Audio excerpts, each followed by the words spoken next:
So you just got a new subscriber to your list. Hell yes. Awesome. But just getting that lead isn't actually enough, right? Because when the person comes to your list, I would say they're a little bit lukewarm, and they actually need to go from lukewarm to warm to hot to actually become your client, right? So we actually have to go through this entire nurture process with your email list. So that is what we're going to talk about in this video, how to turn those lukewarm subscribers into hot leads and clients. And I'm Kendra Perry, online business mentor for health and wellness coaches, also the creator of Health Coach Accelerator Method. Let's dive into it. Just joking, I need you to do one more thing before we get started today. Subscribe to my channel if you're an online coach, health and wellness coach. I give very valuable, very actionable videos to grow your wellness business every single Thursday. Also hit that little notification button so that you get notified. So inside HCA, my signature program, I teach students how to actually grow their list and get these leads onto their list. And then we talk about nurture strategy. And my students notice that once they really focus on list growth, they actually get more clients into their business. Now, there are two different ways in which you can do this. One I call the minimalist version, and then the other one's the intensive version. We're going to talk about both. So when growing your list, the first thing you need is something of value to give away for free in exchange for the email address, right? People don't just give up their email address for anything, right? There's a lot of people out there who want people's email address, so they're a little bit tight to give it up. And so you need to provide something of value so that they will give you their name and email address, right? This can't be weekly updates. This can't be a newsletter. It actually has to be something of great value. This is called a lead magnet, a freebie. Some people call it a free gift, a free offer, a free resource. It's all the same thing, but it needs to be very, very incredibly valuable to your ideal client. And it also needs to be something that they just can't like Google and find online, right? Because I mean, if they can just Google it, why would they sign up for it, right? So it needs to be highly specific to your ideal client, right? If you help women with anxiety, you don't want to create a smoothie guide. You don't want to create a recipe guide or a yoga guide. It needs to be related to anxiety or whatever your niche is, okay? It needs to give them some sort of quick win or teach them something they didn't know before. The truth is, this is really going to be their first experience inside your business. So you need to impress them because you want them to think, wow, if this is free, then what is the paid stuff like, right? And if you want to learn a little bit more about the types of freebies that will work for health and wellness coaches, I have a video. I'm going to look at the name. It's called Lead Magnet Examples for Health Coaches. So I will also link to that below this video if you want to check that out. Okay, so you've come up with your freebie. You've created it. It looks awesome. Now you need to deliver it, right? And so this happens in the confirmation email. And you've definitely gone through this process before, right? You've typed your name and email address into a form, and then you've landed on a page that says, hey, awesome, check your email. You've gone to your email. You've opened up an email, and you've been able to download whatever that thing is, right? So this is the confirmation email, and this is really the first step in the nurture process. So this is essentially the confirmation email, right? So it's the first email that they receive after they have put all their information into the form. Now, when it comes to the confirmation email, it should really just be short and sweet, right? This isn't the time to write your whole life story, to write a super long email. This is just the time to just give them what you promised to give them, right? Here it is, you give them that download link, and then you want to tell them what happens next. Are you gonna send them a series of emails, or can they expect to hear from you on a certain day of the week at a certain time? How are you gonna communicate with them moving forward? That's really, really important. The other thing to keep in mind with this email is keep it very native looking. And what I mean by that is don't actually include any images. If there's too many images, it can make your email provider think that it's spam, or it can end up in Gmail promotions. And so images are fine later on when you have a more engaged following, but for the first email, because these people probably just met you, they're just kind of coming into your business, just exclude any emails, keep it very unfancy, very native. It should just look like a basic email from a friend. Okay, so this is where the options come in. So there are two different ways you can go with this. You can literally stop at the confirmation email, or you can go through the entire email nurture sequence, okay? And so up until recently, it was very common practice and kind of standard to actually have people go through a nurture sequence. Now, I still believe in email nurture sequences. I think they're really powerful. The purpose being to warm people up to who you are, your story, your method, why you do what you do, and ultimately the program of which you want them to enroll in.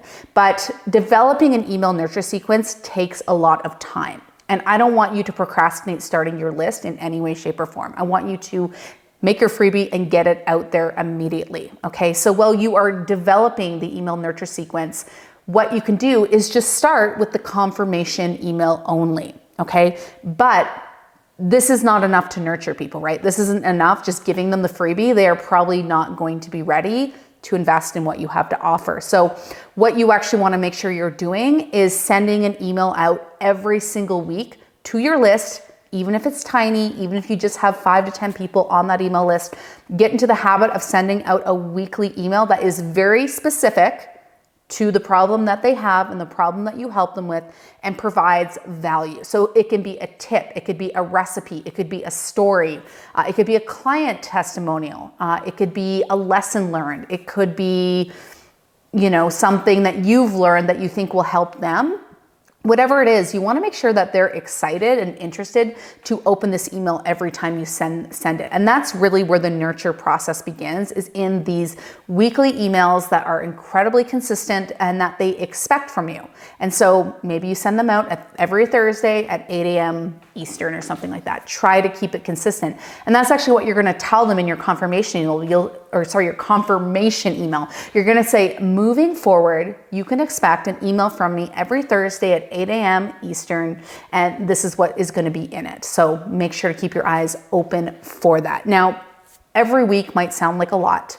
And so what might help you is to batch out emails, right? Once a month, write out 4 emails. Or if it's just too much right now, maybe you still have a full-time job or a side hustle, that's cool. Just commit to a lesser frequency. So maybe do it every 2 weeks. I would say the minimum is once a month, but I would love for you to try to attempt to get to that 1 week or at least bi-weekly, just so that you stay top of mind and people don't forget about you, right?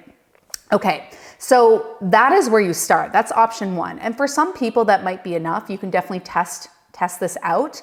But the email nurture sequence can be very, very, very valuable. And typically it depends, but can be anywhere from maybe 5 to 6 emails to maybe 30 or more emails. Some people have really long nurture sequences that maybe last like 2 months or even more. But for you, I want you to keep it at about 5 to 6 emails. Okay, so I'm going to go through what should be in each of these emails. So number 1 is obviously the confirmation email that we just talked about. Short, to the point, no images, give them what you promised and tell them what is going to happen next. Email 2 is part 1 of your story, right? People are just getting to know you.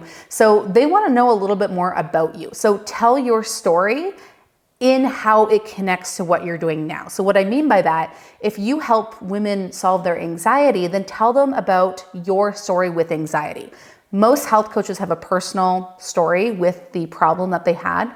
If you don't have a personal story, like why did you become an anxiety coach, right? There must be some reason why you're so passionate about helping people with this. Maybe it was a family member, maybe it was a child, maybe it was just some experience that you witnessed. Whatever it is, you want it to be relevant, because what you're trying to show people is why you are so passionate about what you do, right? We're trying to make that connection, okay? So that's email number 2, but email number 2 is also your story. It's your story part 2. Now, in any good story, if we think about TV shows, right? Things always end on a climax, right? Before the commercial, there's always something that makes you go like, oh my God, what's going to happen next? And then that actually makes you stick through the commercials because they're super annoying and watch the rest of the show. Same with the end of a show, right? It ends on a climax and then that's what makes you like, oh my God, I can't wait for the next episode. So you want to do the same thing with your story, right? There's got to be some really compelling sort of climax moment in the story where you had this big aha moment or something crazy happened.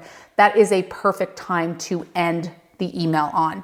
And you will tell the rest of the story in the next email. Basically, you're enticing people to open the second email, the rest of your story, right? And again, at the end of the email, be like, in the next email that I'm going to send to you, maybe it's tomorrow, maybe it's in 2 days, however you have that frequency set up, 3 days, I'm going to share the rest of my story and I'm going to show you how this XYZ happened, right? So we're just building intrigue. So those are emails 2 and 3, 2, 3. which is your story. The next thing we want to do is we want to do what's called aggravate the problem and surprise them, right? So we really want to speak to the pain points. So if we're sticking with this anxiety example, we might be speaking to dating, right? It's really hard for you to get out and date because you're so anxious, you have social anxiety, you're afraid to leave your house. You really want to start to aggravate the issue. And this isn't a mean thing. We're not being assholes. Really what we're doing is trying to show them that like, this is a big problem, right? This is really interfering with their life, because people really need to realize that something is a big ass problem before they actually take action to solve it. And so what we're trying to do here is show them that like, this is a big problem. It's not normal, but the surprise piece of that is that, yeah, there is a solution. So this is where you show them that there's a solution, but they need to be empowered to take responsibility of their own health, right? So aggravate, speak to the pain points, tell them it's not their fault. That's what I should have mentioned earlier. We don't want to shame people, make them think that it's their fault, but we do want them to be empowered to take personal responsibility for their health, because they're not in a place of personal responsibility, they can't change, right? So aggravate, show them that it's a big problem, tell them, hey, it's not your fault, this information isn't readily available, but guess what? There is a solution, and that's what I'm going to be talking about in my next email. So in 2 days, I'm going to send you an email. This is the title. Look out for that in your inbox. Okay, so email 5 is where we talk about the solution, right? We start talking about the things that they didn't know that they need to know in order to solve their problem. So we go through and we talk about our approach, right? And it's really great if you can weave your experience into this and just show them that like, yeah, like this is a problem. It's really interfering with your life. It's not your fault, but this is the solution. And these are the things that you need to consider if you want to see a resolution with this issue, okay? And then you're gonna tell them about a really great client story that you have. Now, if you're brand new, if you don't have a client story, you could use a mentor, a friend, you could use yourself again, that works. But you're basically gonna say, you're basically going to seed it in and say, in next email, I'm going to tell you about Susie saw a 100% resolution in her anxiety by implementing this method. Okay. And then that brings us to email number 6, which is the testimonial. Now, if you have permission to share someone's at least first name and image, put lots of images in that can be really helpful. If you don't have that right now, that's cool. But at some point, I want you to get full permission from one of your clients who has gotten amazing results. And I want you to tell that entire story in this email.